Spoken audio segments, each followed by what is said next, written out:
Bismillahirrahmanirrahim. Assalamualaikum warahmatullahi wabarakatuh. Alhamdulillah, salatu wassalamu ala rasulillah wa ala alihi wa sahbihi wa mawalah. La hawla wa la quwata illa billah.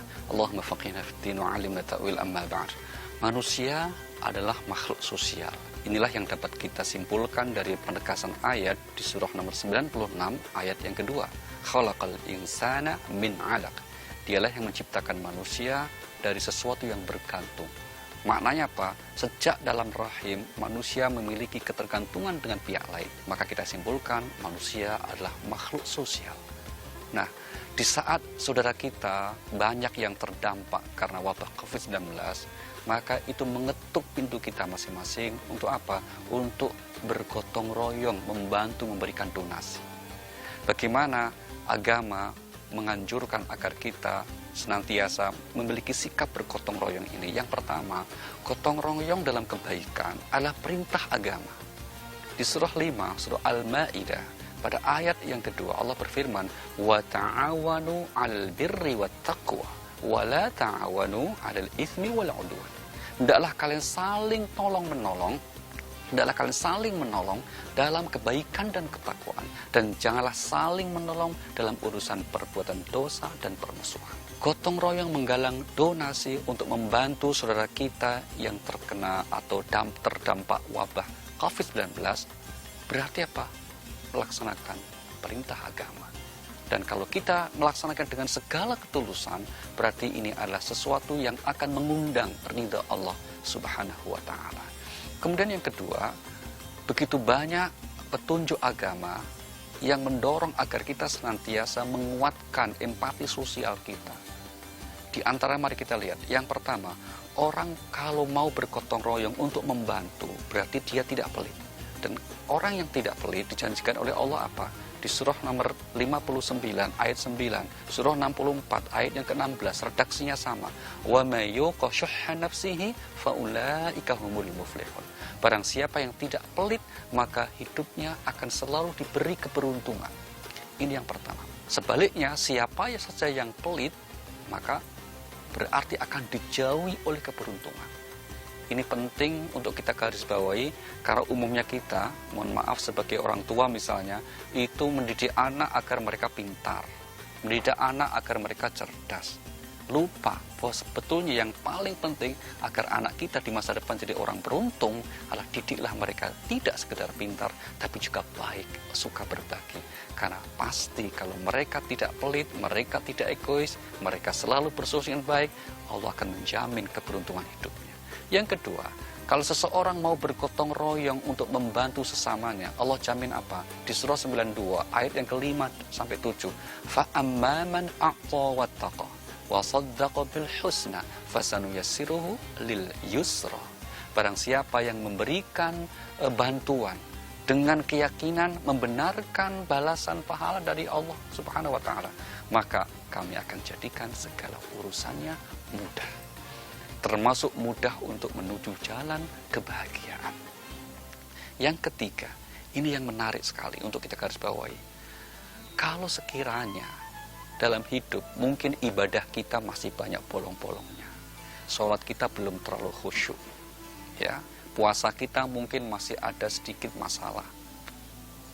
Asal kita tidak pelit dan suka bergotong royong membantu, maka ketika meninggal nanti tidak akan menyesal.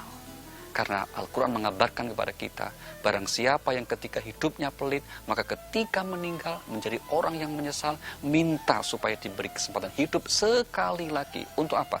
Untuk bisa bersedekah, untuk bisa bergotong royong membantu sesama. Surah 63, surah Al-Munafiqun, ayat yang ke-10, Allah abadikan pernyataan ini. Wa anfiqu mimma razaqnakum min qabli ay ya'ti ahadakumul maut fayaqula rabbi laula akhartani ila ajalin qarib fa asaddaqa wa akum minas salihin. Hendaklah kalian berinfak dengan harta yang telah dianugerahkan oleh Allah sebelum datang kematian, di mana kalau kalian ketika hidup bersikap pelit, maka kalian akan menyesal. Minta supaya dihidupkan sebentar lagi agar bisa bersedekah. Ini baru sekelumit. Bagaimana baiknya kita untuk saling bergotong royong, membantu, mengumpulkan donasi. Kalau kita tidak bisa membantu langsung karena mungkin keterbatasan kita juga, paling tidak inisiatif. Kita saling menguatkan, saling menyatukan. Karena tidak sedikit saudara kita yang diberi ke lapangan, tapi tidak tahu kepada siapa mereka harus memberi. Tapi sebaliknya kita yang mungkin ada keterbatasan, tapi punya inisiasi, punya bentuk jaringan yang baik.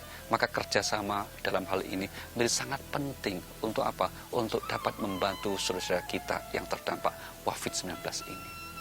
Akhirnya, kalau seseorang enggan melakukan itu, Al-Quran mengatakan apa? Wa may yabkhal fa innama yabkhalu an nafsi. Barang siapa yang bakhil, enggan untuk membantu, sebenarnya dia bakhil terhadap dirinya sendiri. Dan Allah sangat tidak menyukai orang-orang yang kikir. Demikian juga Rasul dan orang-orang semuanya. Tidak ada orang yang menyukai orang yang bakhil. Bahkan termasuk sesama orang pelit pun tidak suka. Begitu buruknya. Kita berlindung kepada Allah dari sifat pelit ini. Semoga jauh dari hati dan kehidupan kita. Wassalamualaikum warahmatullahi wabarakatuh. Gua akhirnya harus ninggalin kalian dulu pada hari ini di Jendela Ramadan Indonesia. Kita sudah banyak sekali berbicara tentang bagaimana manusia itu di dalam kondisi seperti ini. Satu-satunya jalan untuk menyelamatkan Indonesia dan menyelamatkan umat manusia lainnya adalah dengan bergotong royong. Saya akan mengambil sebuah kata-kata dari Insinyur Soekarno, presiden kita yang dahulu. Kata-katanya sangat menarik. Beliau mengatakan bahwa gotong royong adalah pembantingan tulang bersama, pemerasan keringat bersama, perjuangan bantu binantu, amal semua buat kepentingan semua dan buat kepentingan bersama. Itu adalah kata-kata dari Insinyur Soekarno. Jadi sejak zaman dulu ketika Indonesia dibuat, negara ini sudah dimulai dengan konsep gotong royong. Dan mungkin inilah fondasi yang kuat di Indonesia ini yang akan bisa menyelamatkan kita sebagai bangsa Indonesia melewati pandemi ini. Dan mudah-mudahan kita segera terbebas dari masalah COVID-19. Anyway, saya akan tutup acaranya. Setelah ini akan ada Kokom Band. Jadi kalau Anda mau ganti channel, Anda bisa lakukan sekarang. Thank you. Bye. Sekarang nih. Oh iya ya.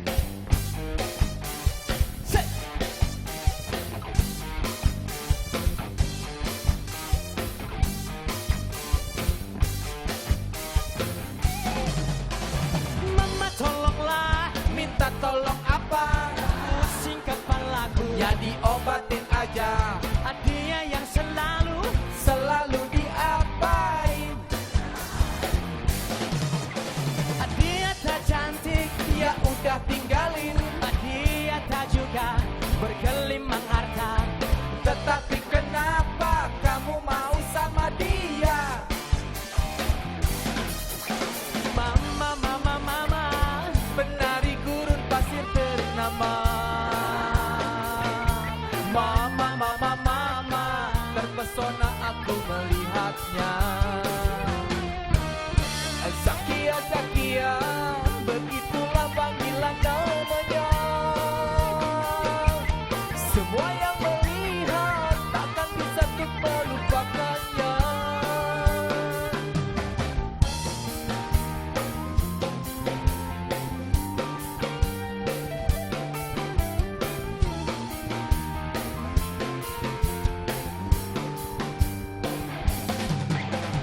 Mama tolonglah, aku sedang bingung, pusing kepalaku memikirkan dia.